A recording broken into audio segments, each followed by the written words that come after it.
بسم الله الرحمن الرحیم. السلام علیکم ورحمت الله وبرکاته.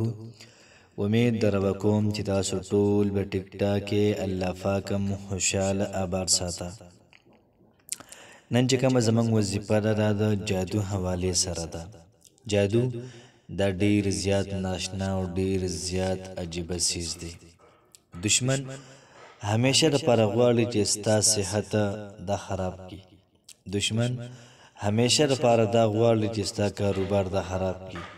دغه رنګي دشمن همیشه د پاره دا غواړي چې ستا رشتہ دا خراب کی، ستاسو تعلق خراب کی، ستاسو ازدواجی کوم زندگی دا خراب کی. دشمن همیشه د پاره دا غواړي چې ستا کور کې جنگ راولي، ستا کور کې جګړه راولي، ستا کور کې نفرت دا راولي.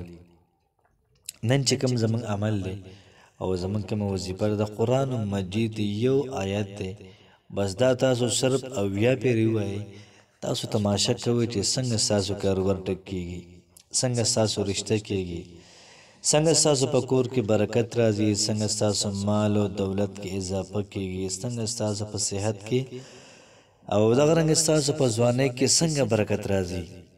یاد ساتئ چې د چا کو صحت ورو خرابېږي او صحت ټکیږي نه، او ډیر زیات علاجونه دیو کی او بیا مزه نه کوي. دا وظیفه وکړئ، ان شاء الله العزیز. کو د جناتو اثرات وي، کو د جادو اثرات وي، الله پاک با په خپل قدرت سره د ختم کی. د چا کاروبار مسله وي، د چا د رشتې مسله وي، د چا په کور کې جنگ جګړه وي، برکت پکې نه وي. ټولو مسلو د حل لپاره صرف دغه یو آیت وایي، بیا تاسو تماشا کوئ چې الله پاک څنګه ستاسو کور کې کاروبار کې ارسه کې برکت اچي. یاد ساتئ چې جادو دا پیغمبر علیه الصلاۃ والسلام باندې شوی او دا رنګ پیغمبر علیه الصلاۃ والسلام شپږ میاشتې دا محترم ډیر زیات ګډوډ. کله پیغمبر علیه الصلاۃ والسلام یو کار کړو او کله پیغمبر علیه الصلاۃ والسلام یو کار نو کړی. خدا سے به ته محسوسه ده چې ما کړی دی، یا دا سے به محسوسه ده چې ما نه کړی. نو یاد ساتئ چې کله په تاسو باندې جادو شي، نو جادو علاج محترمو دا د ماهر پن نه کوي. یو سړی چې په دې پن باندې پوهیږي، په دې سیز باندې پوهیږي او تعالی ښه مشوره درکوي، د هغه نه علاج کوي. یاد ساتئ چې جادو یا دغه رنګې بیماری په دوه قسم باندې ده. یو ته ویل کېږي جسمانی، هغې تعلق د ډاکټر سره وي. یو ته ویل کېږي روحاني بیماری، د هغې تعلق د عامل سره وي. نو بعض اوقات کې جسمانی کومې مسلې وي، دا ټول محترم په وظایفو باندې دا کېږي، خو لږ توجه غواړي.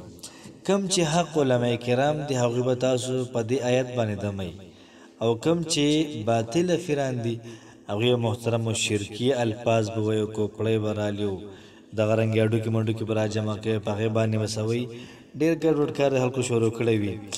خو موږ دغه څیز نه کوو.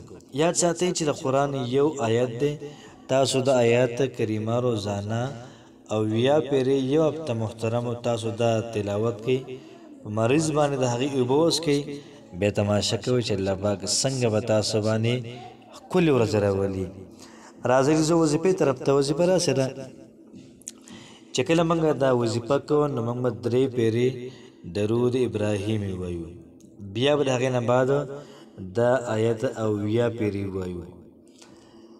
سورت یونس آیت نمبر 81 نمبر آیت دی 1 اعوذ بالله من الشیطان الرجیم بسم الله الرحمن الرحیم فلما ألقوا قال موسى ما جئتم به السحر إن الله سيبطله إن الله لا يصلح عمل المفسدين.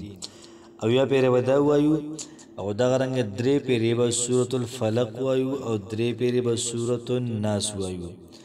بیا به د هغې نه بعد درود شریف وایو، او بیا به د هغې نه بعد په مریض باندې دم کو، یا د غرنګې اوبه د ګیلاس کې دي، ټپکه کې دي، بوتل کې دي، هغه به دم کو، او دغه اوبه به محترمه مریض باندې به اوس کو. ان شاء الله العزیز کو څومره جنات وي یا دغه رنګې څومره د جادو اثرات وي، ان شاء الله العزیز د دې وظیفې په برکت باندې به جنات او جادو دا ټول محترم ختم شي. الله پاک مو خوشاله آباد ساته. السلام علیکم ورحمت الله وبرکاته.